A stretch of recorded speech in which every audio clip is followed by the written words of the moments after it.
ఏ కృష్ణరావు ఏం టెన్షన్ గా ఉన్నావు? టెన్షన్ నాకు కదయ్యా, ఆ కల్పన హాస్పిటల్ ఎండి లేడు డాక్టర్ వీరారెడ్డి మళ్ళీ హార్ట్ అటాక్ వచ్చిందా? కాదయ్యా, అంతకంటే ఎక్కువ అటాకే వచ్చింది. ఏంటి? వాళ్ళ అమ్మాయి డాక్టర్ ప్రభావతి లేదు, ఆ అమ్మాయి వాళ్ళ హాస్పిటల్లో పనిచేసే కాంపౌండర్ ని రిజిస్టర్ మ్యారేజ్ చేసుకుందంట. ఇందులో టెన్షన్ ఉందయ్యా. అమ్మాయి నచ్చినప్పుడు అతను డ్రైవరో క్లీనరో కాంపౌండర్ చూడకూడదు. ఇప్పటి వరకు హాస్పిటల్లో కాంపౌండర్, ఇక మీదట ఆస్తి కాంపౌండ్ మొత్తం చూసుకొని ఓనర్ అనుకోవచ్చు కదా. ఇలాంటి విషయాల్లో విశాలంగా ఉండాలయ్యా. నాకు కలెక్షన్ టైం అయింది, వస్తాను. ఈయన బ్యాక్గ్రౌండ్ కూడా అంతే కదా, అందుకే అలా మాట్లాడుతున్నాడు. ఈయనకి వస్తుంది అటాక్. ఏంట్రా? ఆయనకు ఒక కూతురుంది కదా, అయితే వాళ్ళకి బస్సుల కమిషనర్ బ్రోకర్ లేడు, ఎవరు గణేషా? ఆడితో ముక్క కలిపిందంట. ఏదో ఒక రోజు ఆడిని తీసుకొచ్చి ఈడే నీ అల్లుడు అంటుంది. ఈయన ఫుల్ కౌంట్ ఇవ్వాల్సిందే. సంధ్య అమ్మా ఇంట్లో లేదండి. లేదా? ఎక్కడికి వెళ్ళింది? అదే నాకు అర్థం కావటం లేదు. ఇప్పుడు ఇంత ఆలస్యం అవ్వలేదు. ఇప్పుడు ఎందుకు అయింది? అదే అది ఏంటది?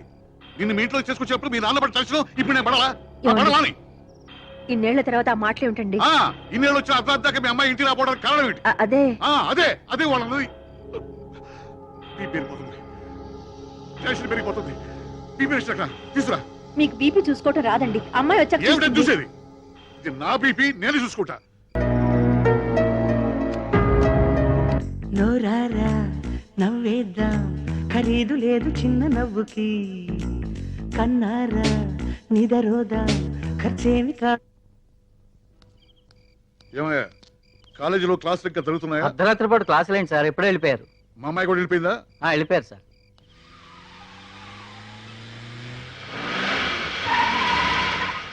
బాబురావు సాబ్,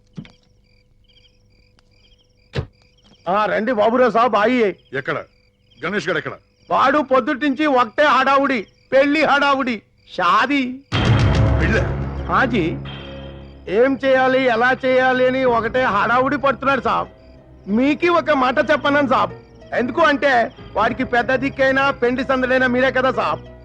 మీకి చెప్పకుండా చేస్తే ఏం బాగుంటుంది సాబ్. మీకి చెప్పలేదే సాబ్.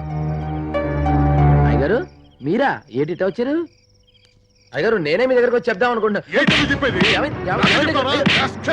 వాసాలు లెక్క పెడతావరా?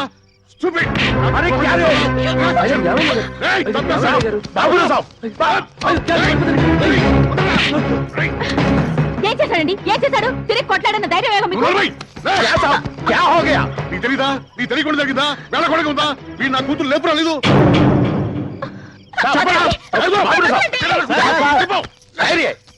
అమ్మాయి గారు వచ్చేసారంట. అమ్మగారు ఫోన్ చేశారండి. ఇప్పుడు అర్థమైందా? మీ కూతురు వచ్చిందంటగా. వెళ్ళండి. ఎలాంటి మనిషిని పట్టుకుని ఎలాంటి మాట్లాడారు? మీరు అనుకున్నవన్నీ నిజాలైపోతాయా? ఇన్నాళ్ళు ఈడు ఎముకల నుంచి కూడబెట్టినందుకు మంచి మర్యాద చేశారు. ఏంటి ఏం చూస్తున్నావు? జరిగించాలు పద. ఏంటో ఇష్టం వచ్చినట్టు మాట్లాడుతున్నారు విశ్వాసం లేనోళ్ళు. ఆ 3 ముళ్ళు వేసుంటే చెప్పేదాన్ని. ఇదిగో ఇక నీ అతి మంచితనం కుదరదు. నా మెళ్ళ ఆ 3 ముళ్ళు అయ్యి అప్పుడు వాళ్ళకి సమాధానం నేను చెప్తాను. ఏమనుకుంటున్నారు? రేపు దశమి గడియలు బాగున్నాయి. వెంటనే గుళ్ళో లగ్గ పెట్టించేయి. ఏ ఊరుకోయే, కోపంలో పెచ్చగా మాడక. నువ్వు ఎప్పుడూ నా పక్కనే ఉండే మనసి మాట్లాడే స్నేహితురాలాగే చూసానే. అందుకే నా మనసులో మాట చెప్తున్నానే. నా మనసుగా డాక్టర్ అంటే చాలా ఇష్టం.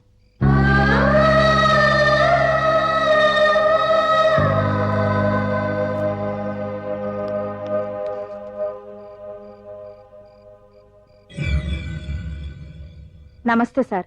సంజయ్ ల్యాబ్ లో ఉండగా మా ఫ్యూన్ చూసుకోకుండా డోర్ లాక్ చేసేశాడు. నైట్ వాచ్మెన్ వచ్చి రిపోర్ట్ ఇచ్చేదాకా తన లోపల ఉన్న విషయం మాకు తెలియలేదు. ఇలా జరిగినందుకు మేము చాలా బాధపడుతున్నాం. We are extremely sorry sir. తప్పు చేయటం, సారీ చెప్పడం ఇదొక్కటే మీకు తెలుసు. ఇంత రాత్రి వరకు ఆడపిల్ల ఇంటికి రాకపోతే తల్లిదండ్రులు ఎంత టెన్షన్ పడతారు ఆలోచించారా? ఇలాగే మీరు కాలేజీ నడపడం. జరిగిన దానికి మేము చాలా బాధపడుతున్నాం. ఇలాంటి పొరపాటు ఎప్పుడు. ఇంకేం చెప్పదు, దయచేసి వెళ్ళిపోండి. అది కాదండి, మీరు చెప్పాల్సింది చెప్పారు, జరగాల్సింది జరిగింది. వెళ్ళిపోండి. Sorry sir.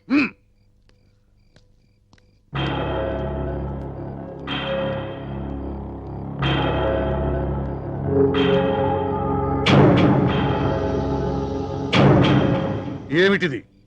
ఆడు కూతురు వెనకాతల తిరిగిపోకపోతే ఈడు ఇంత దూరం వచ్చేవాడేనా? ఆడు కూతుర్ని చంపుకోమనండి, నరుకోమనండి, ఏమైనా చేసుకోమనండి అంతే. ఎంతైనా ఓనర్ గారి కూతుర్ని ప్రేమించడం గణేష్ తప్పే. కానీ ఏమిరా తప్ప? మన ఓనర్ మన దగ్గర ఎన్నిసార్లు చెప్పినాడో గణేష్ లేని నేను లేననే, వాడు సంపాదించుకుంటే ఇంత డబ్బు ఉండేది కాదనే. వాడు గుండెలు బాదుకుని కదా అంత 2 బస్సులు కొని పెట్టినాడు. గణేష్ దేవుడు రాముడు అని పెద్ద పెద్ద మాటలు చెప్పినాడే. తన కూతురు మేటర్ వచ్చేసరికి దయ్యం అయిపోయినాడా. అసలు వాడు అల్లుడు కావడానికి మన గణేష్ దేంట్లో తక్కువరా? దేంట్లో తక్కువనే? ఒక డ్రైవర్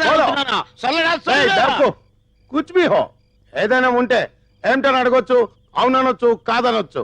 అంతేగాని బేటాని ఇలా బజార్లో చావు బాధడం ఏ ఠీక్ నహీ. నేనే అడుగుతాను. అవును, ఇంకూరుకోకూడదు. నేనే అడుగుతాను. ఏమని అడుగుతావు? గణేష్ కి సందనిమ్మని బాబురావు గారిని అడుగుతాను. పెళ్లి చేయమంటాను.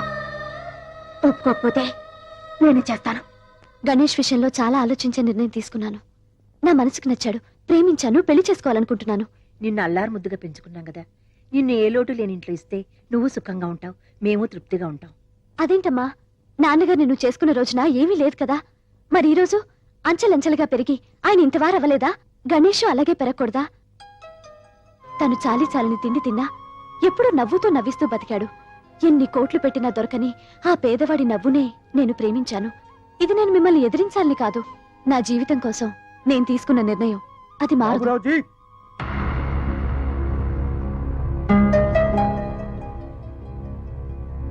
ఏంటి మీరంతా ఎందుకు వచ్చారు నాకు తెలుసు. ఏ విప్లవమా?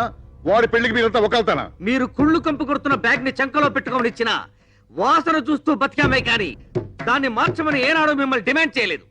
కానీ గణేష్ విషయంలో మాత్రం డిమాండ్ చేయడానికే వచ్చాం. ఇప్పటిదాకా మీ బస్ స్టీరింగ్ నేను జాగ్రత్తగా పట్టుకునే, ఓరు యాక్సిడెంట్ కూడా కాకుండా డ్రైవ్ చేస్తున్నా. అంద మాదిరి మీరు కూడా మీ ఇంటి స్టీరింగ్ సరిగా పట్టుకుని మీ కూతురు జీవితంలో యాక్సిడెంట్ కాని మాదిరి జాగ్రత్తగా డ్రైవ్ చేయమని ఓరు డ్రైవర్ గా చెప్పడానికి వచ్చాను. గణేష్ మీకు ఎంత చేశాడండి? ఆ రుణం తీర్చుకోవడానికి మీ కూతురి అవకాశం ఇచ్చింది. వెంటనే కాళ్ళు కడిగి పిల్లనివ్వండి. ఆడి డబ్బు లేదనే కదా రోడ్డు మీద గీడ్స్ కొట్టారు. ఇప్పుడు దాకా నేను సంపాదించింది మా బాబు నాకు ఇచ్చిన 3 ఎకరాలు ఆడి బేరం రాసేస్తున్నాను, నాకు పెట్టేయండి. బాబురావుజీ, ఓ అల్లాకా బేటా హై. ఎంతో మంది బద్మాసులు మస్తు పైసలు ఇస్తామన్నా మీ మీద విశ్వాసంతో వాడు పోలేదు.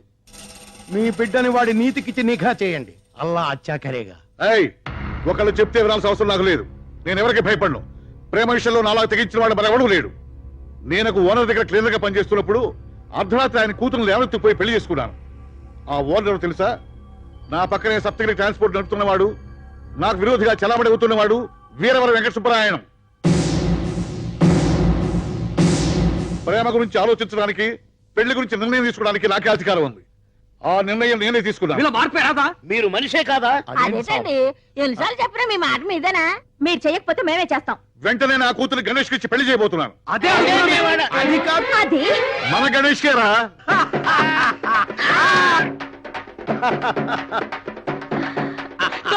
టిప్పు అదల టిప్పు మనకి అన్నట్టు పెళ్లి కొడుకు అయిపోయాడు.